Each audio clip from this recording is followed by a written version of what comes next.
पुंडलिक वरदाहरी विठ्ठल श्री ज्ञानदेव तुकाराम पंढरीनाथ भगवान की जय। राजाधिराज प्रभु रामचंद्र भगवान की जय। पवन सुत हनुमान की जय। श्री गुरुदेव दत्त वासुदेव हरी। श्री गणेशाय नमः। श्री सरस्वती नमः। प्रभु रामचंद्राय नमः। प्रभाते उठुनी सौमित्री समवेत सुमंत सारथी रथा सविता युध्य प्रति दिनवदन होऊनी आले। असो पांडुरंगा करू प्रथम नमन सूर्यचरण संतांच्या त्यांच्या कृपाशीर्वादाने कथेचा विस्तार बाबाजी सद्गुरू दस्तुका बसलेले सर्व श्रोते मंडळी साधू संतांना साष्टांगपणे करून कथेला सुरुवात करते। त्या अनुषंगाने दिवस उजडला। लक्ष्मी म्हणजे उठले, सुमंतला बरोबर घेतला, रथात बसले, रथ घेऊन अयोध्येला आले। भद्राजनी जनकजा माता प्रधान लोक परिविष्टता कैची समाधीचे तेत अष्टपुष्ट जनेची। सिंहासनावर प्रभू रामचंद्र बसलेले आहेत, बाजूला प्रधान बसलेले आहेत, लोक अतिशय दुष्ट पुष्ट अतिशय टवटवीत बसलेली होती। सौमित्र ओरी परम दिन मुख कोमविले कळाहीन श्रीराम समीप येऊन साष्टांग नमन पै केले। लक्ष्मणजीने मान खाली घातलेला, प्रभू रामचंद्राच्या जवळ आले, साष्टांग दंडवत घातला। नेत्री असुरांची आधार अंग कातपत अंग कातपत आदोमुखी होऊन श्रीरामचंद्रा सर्वतांत डोळ्यातून अश्रू वाहत आणि थरथर लटलट कापत होते। आणि सीतामाईला कसं सोडलं, कसं माघारी आलं, सगळं प्रभू रामचंद्राला सांगितलं। स्वामीची आज्ञा घेऊन प्रवेश होती ते जाण गंगा तीरी जानकी विसर्जन पुढील कथना अवतारा। प्रभू रामचंद्र तुमच्या आज्ञा शिरसामध्ये मानले, सीतामाईला रथात बसला, गंगा नदीच्या तीरावर सोडला आणि परत माघारी आलो। पुढे काय झालं? गंगेच्या पहिलं तिरी दुःखित सीता सांडोनी दुरी आम्ही उतरलो आईले तिरी मग ते तुरी काय देखिले। गंगेच्या पलीकडच्या काठावर सीतामाईला सोडला, आम्ही असणाऱ्या अलीकडे आलो, पुढे आम्हाला काय दिसलाय का? जानकी पतिव्रता सुंदरी रुदर करती पहिलं तिरी तिची अशोकाची नवल परी सांगताना काय सांगायचं? प्रभू रामचंद्र पलीकडच्या तीरावर सीतामाईला सोडलं, सीतामाई रडत होत्या। काय रडत होत्या, काय रडत होत्या, कसं सांगू? तदनंतरे मुनी पुत्र तेथे येऊनी समर्थ घेऊनी जानकीचा वृत्तांत वाल्मिकीची त्याच्यानंतर तिथं वाल्मिक ऋषीचे काही शिष्य मंडळी आणले, सीतामाईने ओळख पटवली, सीतामाईच्या वाल्मिकी ऋषीची भेट घालून दिली। वाल्मिकी आश्रमी नेली बरवे परी तेथे ठेवली आईची श्रीराम कथा वर्तली काय सांगू राजे।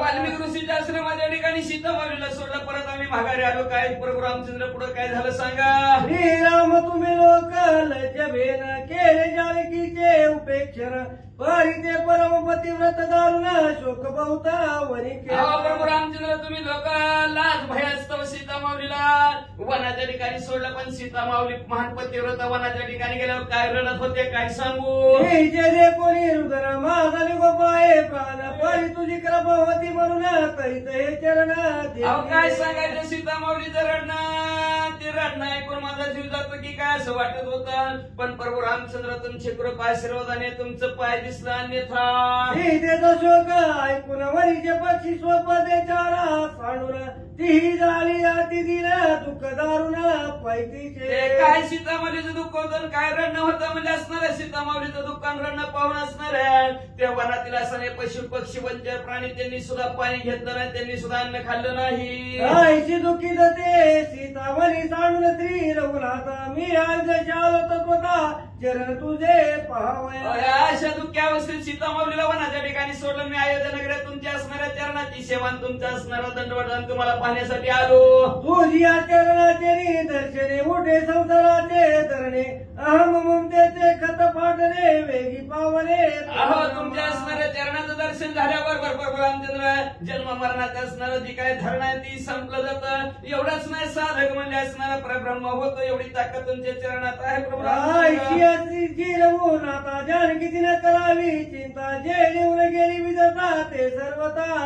अशा प्रकारे प्रभू रामचंद्र असणाऱ्या सीतामाऊलीची काळजी करू नका, चिंता करू नका का जे ब्रह्मदेवाने कपाळावर अक्षर टाकलेले आहेत ब्रह्माचं लेखन कधी न चुका।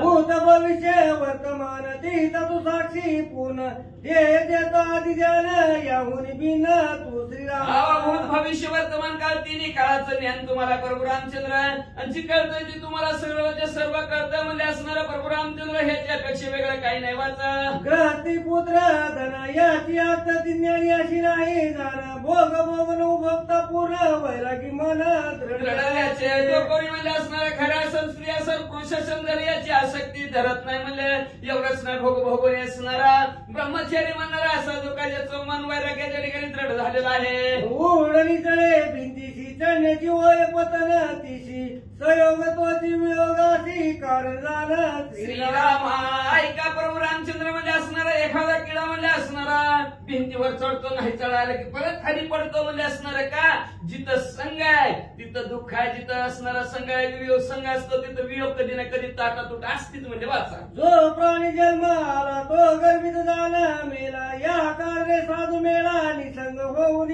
राहत असे मग म्हणजे जो जन्माला आला त्या दिवशी ते असणारा मरांच्या लाटळ आहे म्हणून असणाऱ्या ज्ञानी पंडित साधू संत काय करतात साधू संतांची संगत करतात त्याने आपले करावे हित न करावे ते व्रत जीवित आयुष्य जाऊन देव व्यर्थ सावचित्त मग असणारा भलत्या माणसाने आपलं हित करावे हित ते करावे देवाचे चिंतन म्हणा एकविध करून या हित करायचं असेल देवाचं चिंतन करा म्हणजे असणार नाहीतर आला तसा गेला काही ह्या जीवाचा असणारा उपयोगामध्ये नाहीतर ह्या आयुष्यात येऊन वाढदिवस वाढदिवस वाढदिवस वाढदिवस रोजच वाढतंय रोज एक दिवसाने कमी होतंय पण वाढदिवसच म्हणतोय मग म्हणजे असं करण्यापेक्षा म्हणजे असणारे भगवंताचं भजन करावं चिंतन करावं देवाची कृपा त्याच्यावर होईल तस्मात श्री रघुपती जानकी तिनं करावी खंती दयाळू दयामूर्ती भक्तपती कृपाळ भक्तांवर कृपा करणारा दयामध्ये श्रेष्ठ असणाऱ्या प्रभू रामचंद्र तुम्ही सीता माऊलीची काळजी करू नका त्या तिच्या जसं नशिबात लिहिलंय ते नशिबाचं भोग ती भोगणारच आहे म्हणजे तुम्ही काय काळजी करू नका कोणी लक्ष्मणाचे वचन अति संतोषला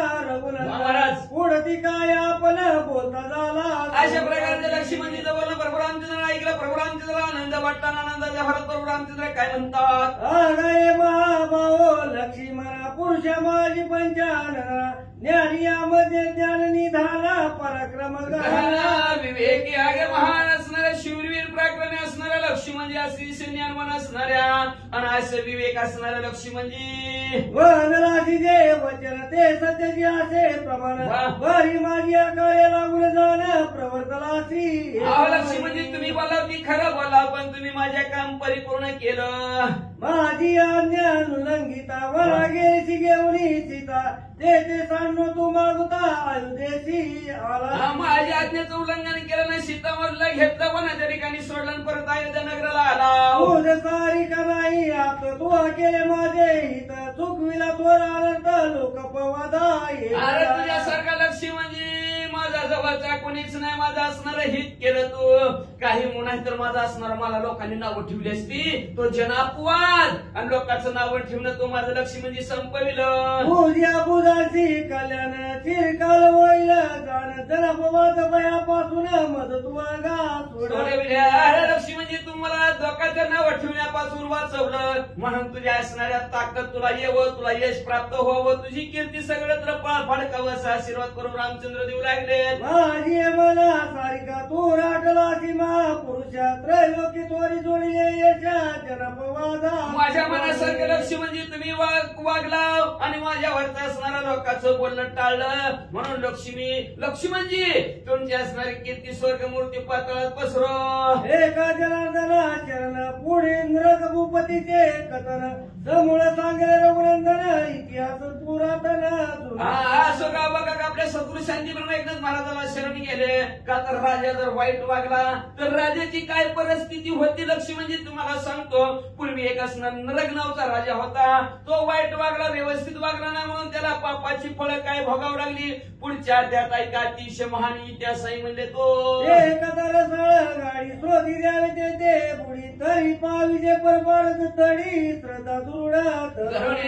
अतिशय कथा अतिशय गोड्या रस आहे म्हणजे असणाऱ्या म्हणून असणाऱ्या त्या गोडीमध्ये असणारे श्रोते मंडळांनी उडी टाकावे त्या गोडीचा स्वाद घ्यावा आणि ह्या जन्म मरणाच्या राहणगाडक्यातून पहिली तिराला पोहोचावी अशी सुंदर गोड कथा रामायणाची आहे असं गाव बघा श्रोते मंडळीने म्हणतात ते त्यांच्या सद्गुरूला शरण गेले शरण जाऊन अध्यायाचं कथा संपवित तिसरी भावार्थ रामायणे उत्तरकांड एक कारटी काय श्रीराम लक्ष्मण दर्शन संवाद नाम दिवी पंचविंशमध्याय बोला श्रीकृष्ण अर्पण वस्तु शुभम भवन्तु पुंडलिक वरद हरि विठ्ठल श्री ज्ञानदेव तुकाराम पंढरीनाथ भगवान